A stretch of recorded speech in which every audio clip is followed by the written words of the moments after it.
Good evening, friend. I am Advocate Arun Kumar Singh, and you are watching AKS Study Channel. Friend, in last video we have covered up to section 40 of Criminal Procedure Code 1973. Today we will study section 41, chapter 5, Arrest of Person. Section 41, when police may arrest without warrant. Police कब बिना warrant के arrest करेगी? तो police बिना warrant के arrest करती है जब कोई कॉग्निजेबल ऑफेंस कमिट किया जाता है तो, और जो नॉन कॉग्निजेबल केस में भी पुलिस अरेस्ट करती है वो एक ही केस है, सेक्शन 42, कि जिसमें कि आप यदि नाम और अपना एड्रेस नहीं बताते हैं तो पुलिस अरेस्ट कर सकती है। बाकी नॉन कॉग्निजेबल केस में तभी अरेस्ट करेगी जब मजिस्ट्रेट अरेस्ट वारंट इशू कर दे। तो देखते हैं सेक्शन 41 का सब section 1, any police officer may without an order from magistrate and without a warrant arrest any person. तो उसका सब क्लॉज ये है कि who commits in the presence of a police officer a cognizable offence. बोर्ड निम्नलिखित case में मतलब police arrest करेगा। तो पहला केस क्या है कि कॉग्निजेबल ऑफेंस पुलिस के सामने ही कोई कर दिया है तो अरेस्ट कर लेगी उसको। और दूसरा against whom reasonable complaint has been made. किस का कंप्लेंट? कॉग्निजेबल ऑफेंस कमिट करने का, क्योंकि उसके सामने तो किया नहीं तो कंप्लेंट उसको मिला, क्रेडिबल इंफॉर्मेशन मिला और रीजनेबल सस्पिशन एग्जिस्ट, या संदेह किसी के ऊपर गया कि कॉग्निजेबल ऑफेंस इसी ने किया है तो उसको पुलिस वो अरेस्ट कर लेगी। उसके बाद नेक्स्ट है कि क्रेडिबल इंफॉर्मेशन रिसीव हुआ है कि वह ऐसा अपराध किया है जो 7 साल तक जेल की सजा का प्रावधान है तो उसको भी पुलिस अरेस्ट कर लेगी। उसके बाद प्रोक्लेम्ड ऑफेंडर कोई है। प्रोक्लेम्ड ऑफेंडर क्या होता है? जो अपराध कर दिया और कोर्ट और थाना में नहीं आता है, कभी पुलिस को मिला नहीं, पुलिस से भागे भागे फिरा है तो प्रोक्लेम्ड ऑफेंडर भगोरा, तो उसको यदि कहीं मिलता है तो पुलिस उसको अरेस्ट कर लेगी। स्टोलन प्रॉपर्टी किसी के पोजीशन में है, उससे डील करता है, खरीदता है, बेचता है तो उसको पुलिस अरेस्ट कर लेगी। कोई पुलिस के काम करने में, ड्यूटी करने में ऑब्स्ट्रक्ट कर रहा है तो उसको पुलिस अरेस्ट कर लेगी। कोई डिजर्टर है। डिजर्टर क्या होता है दोस्तों? तो 28 दिन से अधिक समय के लिए कोई भी एयरफोर्स, आर्मी या नेवी से एब्सेंट विदाउट लीव रहता है, बिना छुट्टी के घर पे रह जाता है तो उसको डिजर्टर बोलते हैं। तो उसको पुलिस अरेस्ट करके आर्मी को सौंप देगी। उसके बाद है कि एक्सट्रेडिशन ट्रीटी है। कहीं विदेश में कोई अपराध किया है और इंडिया में आ गया है तो इंडिया का सिटीजन भी है तब भी चलेगा। तो मान लो इंडिया को पता नहीं है कि उसने विदेश में अपराध करके आया, एक्सट्रेडिशन ट्रीटी है, या विदेश का नागरिक है यहाँ अपराध करके आ गया, एक्सट्रेडिशन ट्रीटी है तो यहाँ के गवर्नमेंट उसको अरेस्ट करके वो विदेश में सौंप देगी। जैसे अबू सलेम यहाँ से अपराध करके विदेश में चला गया था, लेकिन यहाँ के नागरिक विदेश में अपराध करके यहाँ आ जाता है तो उसको सेंट्रल गवर्नमेंट भी यहाँ पर ट्रायल कर सकती है, चाहे तो इसको दे भी सकती है कि चलो आपके यहाँ अपराध किया तो आप ट्रायल करो। मैक्सिमम केस में यहीं के गवर्नमेंट उसके ऊपर ट्रायल करती है। उसके नेक्स्ट है रिलीट कन्विक्ट है। जैसे 7 साल या उससे अधिक की सजा पाए कन्विक्ट यदि कोई है तो उसको 5 साल तक अपना एड्रेस हमेशा देना है। उसका परमानेंट एड्रेस कहाँ है 5 साल तक देना है। कोई एड्रेस चेंज होता है परमानेंट तो उसको भी देना है, और यदि वो नहीं देता पुलिस उसको अरेस्ट कर लेगी। ट्रांसफर टू रिजर्व, जैसे फौज में भर्ती होने के बाद यदि रिटायर होता है तो 2 साल उसको अपना एड्रेस देना है। 2 साल के बाद कभी भी जरूरत पड़े, इमरजेंसी लगा, देश में युद्ध लग गया तो फौज उसको बुला सकती है। उस तरह से यहाँ 5 साल है। यदि जेल की सजा 7 साल आप काट लिया तो 5 साल आपको एड्रेस देना है। उसके बाद नेक्स्ट एंड लास्ट पॉइंट है कि for whose arrest any requisition और रिटन और oral has been received from the another police officer. किसी दूसरा पुलिस स्टेशन से, किसी दूसरे पुलिस ऑफिसर से रिक्वेस्ट आया है कि ऐसे बंदों को अरेस्ट करके मेरे को दीजिए तो पुलिस उसको अरेस्ट कर लेगी। उसके बाद है दोस्तों section 41A, 41B and 41C और 41D, 4 सेक्शन है जिसको 2010 में 1 नवंबर 2010 में ऐड किया गया है, जोड़ा गया है इसको। तो 41 में क्या है, notice of appearance before police, police के समक्ष आने का नोटिस, जिसमें अरेस्ट नहीं कर सकती पुलिस, तो उसको नोटिस दे दे कि आइए अपना स्टेटमेंट दीजिए कि आपको अपराध किए हैं, ऐसा कंप्लेन आया है, आपका क्या कहना उस पर, आप स्टेटमेंट देना है, आप आइए उसके लिए। तो police officer shall in all cases where the arrest of a person is not required under the provision of subsection 1 और सेक्शन 41 में जो दिया है सारे पॉइंट, उसमें अरेस्ट नहीं करना, तो क्या करेगा, issue A notice directing the person against whom a reasonable complaint has been made, credible information has been received, or reasonable suspicion exists that he has committed a cognizable offense to appear before him at such time and place as may be specified in the notice. Notice भेजेगा एक सम्मन की तरह कि आप इतना बजे थाना में आइए और अपना स्टेटमेंट दीजिए, आपके अगेंस्ट ये कंप्लेन है। सब क्लॉज बी दूसरा है दोस्तों सब सेक्शन 2 सेक्शन 41 के, सेक्शन 41 ए के subsection 2, where such a notice is issued to any person, it shall be duty of that person to comply with the terms of the notice.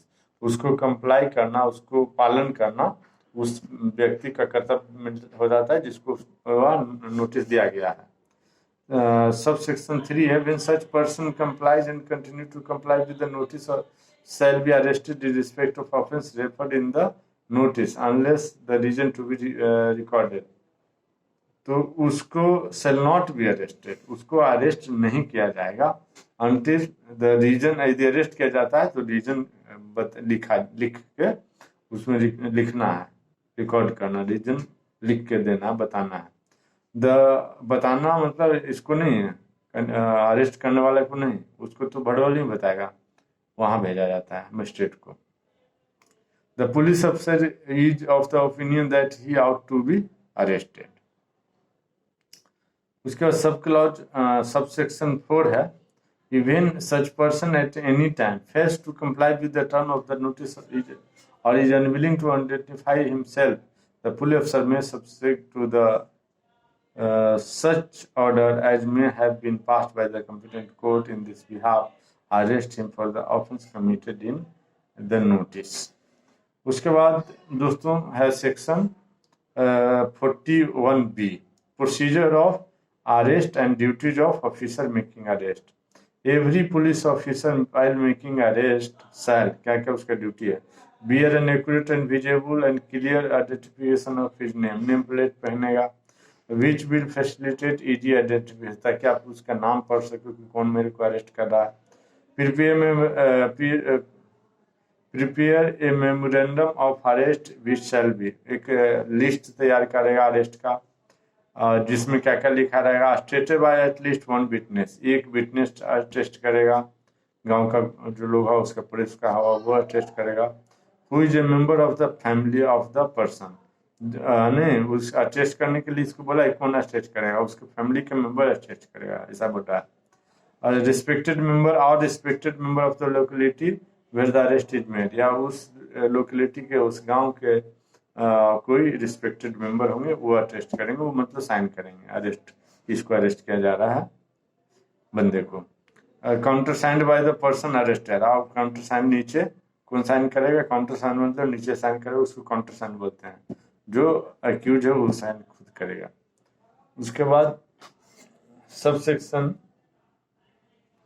सी है, inform the person arrested unless the memorandum of arrest is by a member of his family, तो inform करना है उस बंदे को, जब तक कि मेमोरेंडम ऑफ अरेस्ट यदि साइन कर दिया कोई फैमिली तो इन्फॉर्म करने की जरूरत नहीं है, that he has a right to have a relative और friend named by him to be informed of his arrest, और कि उसको अधिकार है कि वो अपना किसी भी रिलेटिव को, दोस्त को यह सूचना दे कि वह अरेस्ट कर लिया गया है।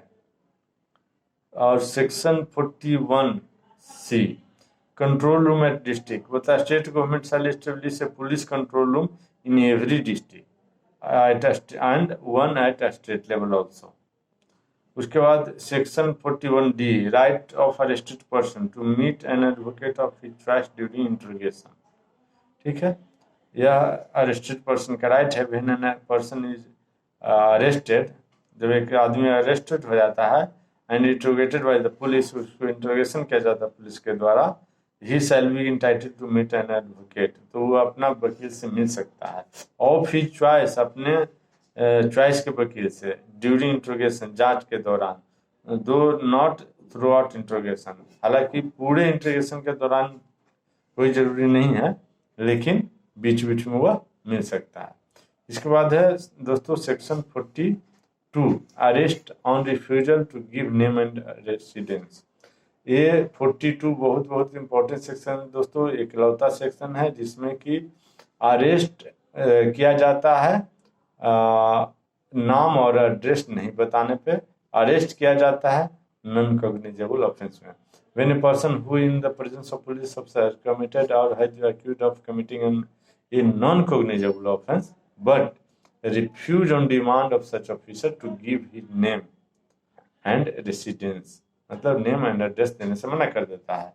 Give a name and residence which such officer has reason to believe to be false, ये गलत नाम और एड्रेस बताता है। He may be arrested by such officer in order that his name and residence may be ascertain, ताकि उसको बाद में उसका नेम और एड्रेस पता किया जा सके।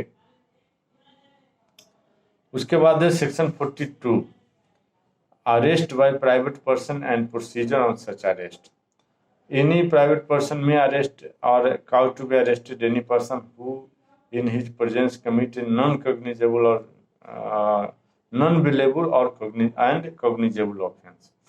Any proclaimed offender है तो उसको भी प्राइवेट पर्सन अरेस्ट कर सकता है। नॉन कॉग्निजेबल ऑफेंस किया है और साथ में नॉन बिलेबल होना चाहिए तो उसको भी प्राइवेट पर्सन अरेस्ट करके तुरंत थाना में देना है। विदाउट अननेसेसरी डिले उसको अरेस्ट करेगा। शैल मेक ओवर और cause to be made over any person arrested to a police station, और उस अरेस्टेड पर्सन को पुलिस स्टेशन में दे देगा। In the absence of police officer take such person to cause him to be in custody to the nearest police station। यदि police अफसर वहाँ नहीं है, चौकी पर या चौकी पर नहीं है, कोई भी नहीं है, तो नियरेस्ट पुलिस स्टेशन में ले जाकर उस व्यक्ति को देना है प्राइवेट पर्सन द्वारा। If there is reason to believe that such person comes under the provision of section 41, a police officer shall rearrest him। Police अफसर उसको छोड़ नहीं देगा, अब अपने द्वारा उसको पुलिस अफसर बंदा वो देगा पुलिस अफसर को अपने अरेस्ट, पुलिस अफसर के अरेस्ट में, तो पुलिस अफसर उसको अरेस्ट करके रखेगा। If there is reason to believe that he has committed a non-cognizable offense and refuse on demand a police officer to give his name and address, तो क्या करेगा उसको, फिर अरेस्ट कर देगा उसको। उसके बाद देखते हैं दोस्तों सेक्शन 44 में कहता है state by magistrate, arrest by magistrate. Magistrate कब अरेस्ट कर सकता है, तो when any offence is committed in the presence of magistrate, तो वो अरेस्ट करेगा। वेदर एग्जीक्यूटिव मजिस्ट्रेट है तब भी अरेस्ट करेगा, जुडिशियल मजिस्ट्रेट है तब भी अरेस्ट करेगा। एनी ऑफेंस है मतलब कॉग्निजेबल ऑफेंस तब भी अरेस्ट करेगा, नॉन कॉग्निजेबल ऑफेंस है तब भी अरेस्ट करेगा। तो हम लोग अभी तक कितने पढ़ लिए कि नॉन कॉग्निजेबल केस में अरेस्ट करेगा, तो 2 सेक्शन पढ़ लिए। एक सेक्शन 42 के नाम और एड्रेस नहीं बताएगा तो नॉन कॉग्निजेबल केस में भी अरेस्ट किया जाएगा। दूसरा 44 यदि जुडिशियल मजिस्ट्रेट है या डिस्ट्रिक्ट मजिस्ट्रेट है या एग्जीक्यूटिव मजिस्ट्रेट में एडिशनल डिस्ट्रिक्ट मजिस्ट्रेट भी चलेगा, और उसके सामने कोई कॉग्निजेबल ऑफेंस करे तब भी, नॉन कॉग्निजेबल ऑफेंस करे तब भी अरेस्ट करेगा। लेकिन पुलिस के सामने यदि कोई नॉन कॉग्निजेबल ऑफेंस करता है तो उसको अरेस्ट नहीं किया जाएगा। नॉन बिलेबल, नॉन कॉग्निजेबल करता है तब भी नहीं किया जाएगा, लेकिन मजिस्ट्रेट के केस में है कि अरेस्ट कर लेगा वो। He may himself arrest or order any person to arrest the person। Magistrate खुद बोलेगा कि खुद अरेस्ट करेगा या दूसरे से बोल करके उसका अरेस्ट करवाएगा। And may thereupon subject to provision contained in bail के प्रोविजन को सब्जेक्ट में रखते हुए, ध्यान में रखते हुए, commit the offender to the custody. यदि बेल देना है, बिलेबल सेक्शन है तो बेल दे सकता है, यदि बेल नहीं, नॉन बिलेबल सेक्शन है तो उसको जुडिशियल कस्टडी में भेज देगा। Any magistrate whether executive or judicial may at any time arrest or direct the arrest in his presence within his local jurisdiction of any person for whose arrest he is competent. बोल रहा है कि any magistrate whether executive or judicial may at a time arrest, जब वो arrest कर रहा है तब direct the arrest in his presence, अपना प्रेजेंस में उससे डायरेक्शन दे करके किसी व्यक्ति को अरेस्ट करवा सकता है within his local jurisdiction, अपना लोकल जुरिडिक्शन में, of any person for whose arrest he is competent at the time, कि उसको वह अरेस्ट करने के लिए वो कॉम्पिटेंट हो, and in circumstances to issue a warrant, और उसके अगेंस्ट वो अरेस्ट वारंट इशू कर सकता है। अब देखते हैं दोस्तों section 45 protection of members of arm forces from arrest. जो आर्म फोर्सेस के मेंबर हैं उनको अरेस्ट नहीं किया जा सकता है। किन केस में अरेस्ट नहीं किया जा सकता? नॉट विथ स्टैंडिंग, मतलब किसी बात के ना होते हुए भी, मतलब ये बातें लागू नहीं होगा, ये बातें होते हुए भी, इस बात के बावजूद, एनीथिंग कंटेन्ड इन सेक्शन 41, 42, 41, 44 में जो भी कहता है उसको बावजूद no member of the armed forces no member of the armed forces of the union shall be arrested for anything done or purporting to be done by him in the discharge of his official duty। Official duty करने के दौरान किसी arm forces को arrest नहीं किया जा सकता है, not with anything contain in section 41, 41, 44 में अरेस्ट करने के लिखा, उससे भी अफेक्टेड नहीं होगा। आर्म फोर्सेज का व्यक्ति है और ऑफिशियल ड्यूटी कर रहा है तो उसको अरेस्ट नहीं किया जाएगा। वो जो कॉग्निजेबल ऑफेंस कर लिया है तब भी नहीं किया जाएगा, क्योंकि उसका वो कोर्ट मार्शल होगा, वो अपना डिसाइड करेगा। हमारे ऑर्डर से किया है तो ठीक है, नहीं हमारे ऑर्डर से किया तो कोर्ट मार्शल होगा। उसके बाद नेक्स्ट कहता है except after obtaining the consent of the central government. Central government के यदि कंसेंट ले लिया आपने तो अरेस्ट किया जा सकता है।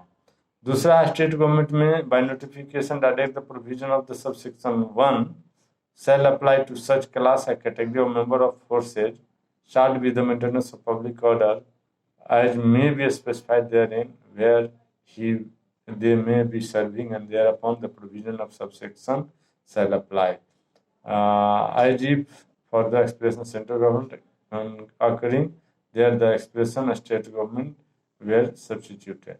कहता है स्टेट गवर्नमेंट चाहे तो किसी आर्म फोर्सेज पर जो उसके एरिया में अप्लाई है तो उसको provision of subsection shall apply, कि उस पर सबसेक्शन का वह प्रोविजन लागू होगा। किसी भी और भी जैसे स्टेट पुलिस या बिहार मिलिट्री पुलिस या दिल्ली पुलिस पर भी लागू करना चाहे तो वह लागू कर सकता है, लेकिन नोटिफिकेशन द्वारा। जो आर्म फोर्सेस की ड्यूटी के दौरान अरेस्ट नहीं किया जा सकता है, वही बात यदि बिहार पुलिस पर कोई स्टेट गवर्नमेंट लागू करना चाहता है, दिल्ली पुलिस पर दिल्ली गवर्नमेंट लागू करना चाहता है, यूपी पुलिस पर यूपी गवर्नमेंट पर लागू करना चाहता है, तो नोटिफिकेशन लगा करके लागू कर सकता है कि इसको भी अरेस्ट नहीं किया जा सकता है। उसके बाद है section 46 arrest how made, arrest कैसे किया जाता है। तो in making an arrest police officer or other person making such arrest shall actually touch or confine the body of the person to be arrested, उसको टच करेगा, उसको confine करेगा, unless there is submission to the custody by word or action. यदि वह बोल देता है accused कि मैं अरेस्ट होने के लिए तैयार हूं, तो उसको मतलब कन्फाइन नहीं करेगा, उसको पकड़ेगा नहीं। उसके बाद है if such person forcibly resist the endeavour to arrest, यदि अरेस्ट का विरोध कर रहा है और attempt to evade the arrest, और अरेस्ट से भागने की कोशिश कर रहा है, such police officer or the person may use all or necessary mean to effect the arrest, तो उसको नेसेसरी साधन का इस्तेमाल करेगा, नेसेसरी यानी फोर्स का बल का इस्तेमाल करेगा उसको अरेस्ट करने के लिए। Nothing in this section gives a right to cause the death of a person who is not cause of an offense punishable with death। Death punishment के वाला ऑफेंस यदि कोई नहीं किया है तो उसको अरेस्ट करने के लिए इतना बल प्रयोग नहीं किया जा सकता है। भले ही भाग जाए तो भागने दो, लेकिन इतना बल प्रयोग नहीं करना है कि उससे उसकी डेथ हो जाए, और विथ इम्प्रिजमेंट फॉर लाइफ। लेकिन कोई लाइफ कन्विक्ट है, इम्प्रिजमेंट फॉर लाइफ का अपराध किया है या डेथ वाला अपराध किया है, तो उतना फोर्स आप यूज कर सकते हो कि उसकी डेथ भी हो जाए तो चलेगा। उसके बाद लास्ट है सब सेक्शन 4, सॉरी सेक्शन 46 का sub section 4, save in exceptional circumstances. मतलब एक्सेप्शनल सर्कमस्टेंसेस ऐसा होगा नहीं तो नहीं होगा कि no women shall be arrested after sunset. रात में कोई भी वुमेन को सनसेट के बाद नहीं अरेस्ट करना, बिफोर सनराइज, और सनराइज से पहले नहीं अरेस्ट किया जाएगा। मतलब रात में किसी वुमेन को अरेस्ट नहीं किया जाए। Where such exceptional circumstances, women police officers shall make a report and obtain the prior permission of judicial magistrate of first class, and then she can arrest। आज के लिए इतना ही दोस्तों।